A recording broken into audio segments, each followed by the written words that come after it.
From the vast skies above the deserts of Nevada to the shadowy clouds over war-torn cities, there exists a machine designed to move unseen, unheard, yet strike with devastating precision. The U.S. Air Force stealth bombers are more than aircraft. They are symbols of invisible power, embodiments of decades of research, sacrifice, and innovation. Their story is not only one of cutting-edge technology, but of the people who imagined them, built them, and flew them into history. To understand the stealth bombers of the United States is to enter a realm where science meets strategy, where dreams of invisibility transformed into weapons of deterrence, and where a nation sought to reshape the balance of power through mastery of the skies. The concept of stealth is older than the bombers themselves, born from the desire to survive in a world where radar was king.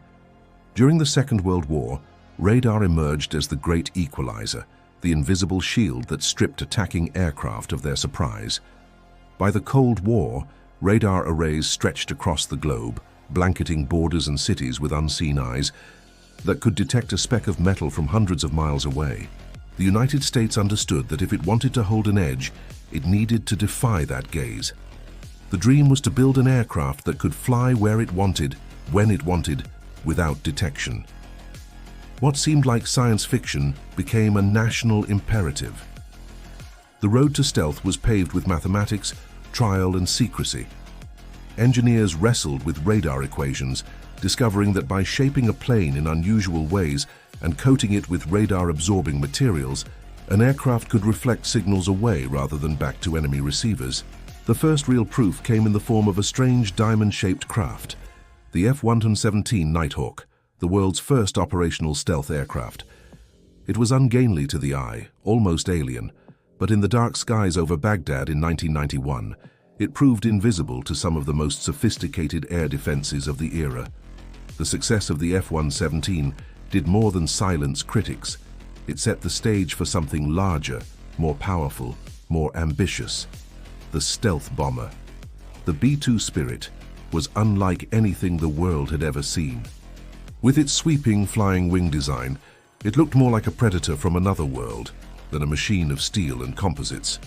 Its wingspan rivaled that of a commercial airliner, yet it left no vertical stabilizers, no towering tail fins to betray its silhouette on radar. Its curves flowed seamlessly, sculpted by supercomputers and wind tunnels to trick the physics of detection. Beneath its skin lay layers of advanced materials, each designed to soak up or scatter incoming signals. Where traditional bombers relied on size and speed, the B-2 relied on invisibility. But stealth was not only about hiding from radar. The B-2's engines were buried deep within its wing to reduce heat signatures. Its communications systems were designed to whisper instead of shout, maintaining silence when necessary. Even the way the aircraft dispersed contrails was carefully considered, so that the white trails in the sky could not give away its path. It was not only a bomber, it was a ghost. The first time the B-2 took to the skies in combat, the world barely knew it existed. In the spring of 1999, during NATO's campaign in Kosovo, the Spirit slipped across the Atlantic from Missouri, flying a mission that stretched over 30 hours without landing. It struck hardened targets with precision-guided munitions, then returned home as silently as it had departed. For adversaries, the message was chilling. The United States could launch devastating strikes from its own soil, crossing oceans without detection, dismantling defenses before a response could even be mounted. For allies, it was reassurance that American reach was truly global. Yet the cost of such invisibility was staggering. Each B-2 represented billions of dollars of research, development, and construction. Every surface required careful maintenance. Every coating demanded constant attention. Hangars had to be climate-controlled to preserve its sensitive skin. The plane was as much a scientific marvel as a military one, demanding as much from its caretakers on the ground as from its pilots in the air. Only 21 were ever built, making it one of the rarest aircraft in U.S. history, and yet rarity only deepened its mystique. Pilots who trained for the B-2 described the experience as entering a different world. They spent years mastering flight in simulators that replicated every system, every switch, every emergency. Missions required stamina beyond normal limits, with flights lasting upwards of 30 or even 40 hours, demanding not only technical skill, but mental resilience. 2 pilots shared the cockpit, alternating duties, eating in shifts, sometimes closing their eyes for minutes at a time to recover strength.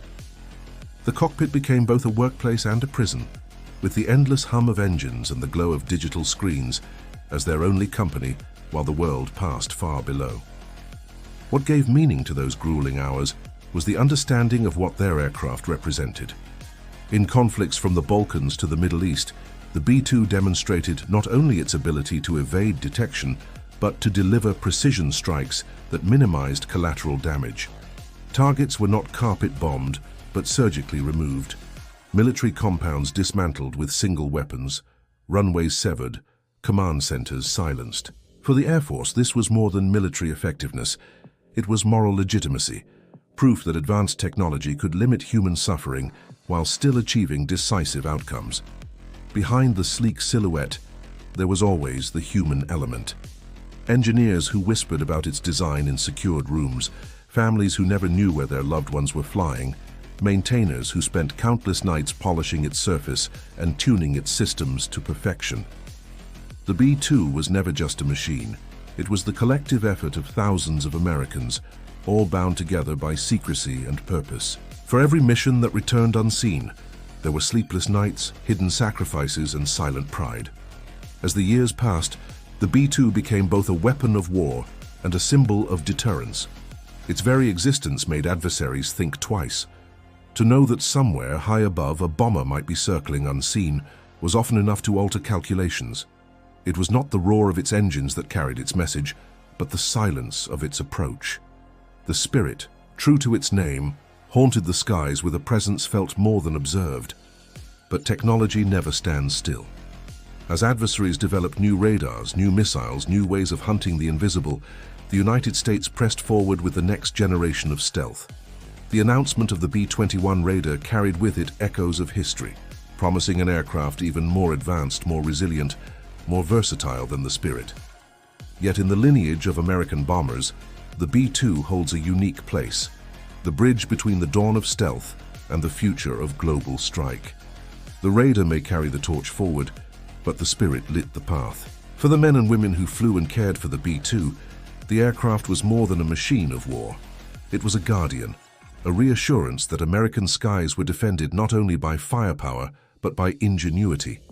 To sit in its cockpit, thousands of feet above the earth, was to feel both the isolation of distance and the weight of history. Every mission, whether training or combat, carried with it the knowledge that they were operating the rarest bomber in existence, entrusted with a responsibility that transcended the individual. To be unseen was not only a tactical advantage, but a burden to carry with quiet dignity. Even as the B-2 begins to step aside for newer designs, its legacy endures. It proved that invisibility was possible, that global reach could be achieved without detection, that deterrence could be carried not by numbers, but by precision and secrecy. It forced adversaries to spend untold resources on defenses they could never be sure would work. It reminded the world that air power is not merely about what can be seen on the runway, but about what cannot be seen in the skies. Stealth bombers are not invincible, but they are unforgettable. They are the silent guardians of the night, slipping across borders unseen, carrying with them the weight of strategy, the burden of deterrence, and the promise of unmatched reach. They embody the paradox of modern warfare. Machines built to fight, yet most powerful when they never have to. Their greatest strength lies not in the destruction they unleash, but in the wars they prevent through their very presence. In the end, the story of US Air Force stealth bombers is the story of human ambition to master the unseen, to bend science to the service of survival, to protect by being invisible. From the shadowy equations scribbled on drafting boards to the silent wings sweeping over distant lands, it is a story of vision turned into reality, of courage, shrouded in secrecy, of a spirit that flies unseen yet shapes the course of history. They are ghosts in the sky, and their silence speaks louder than thunder.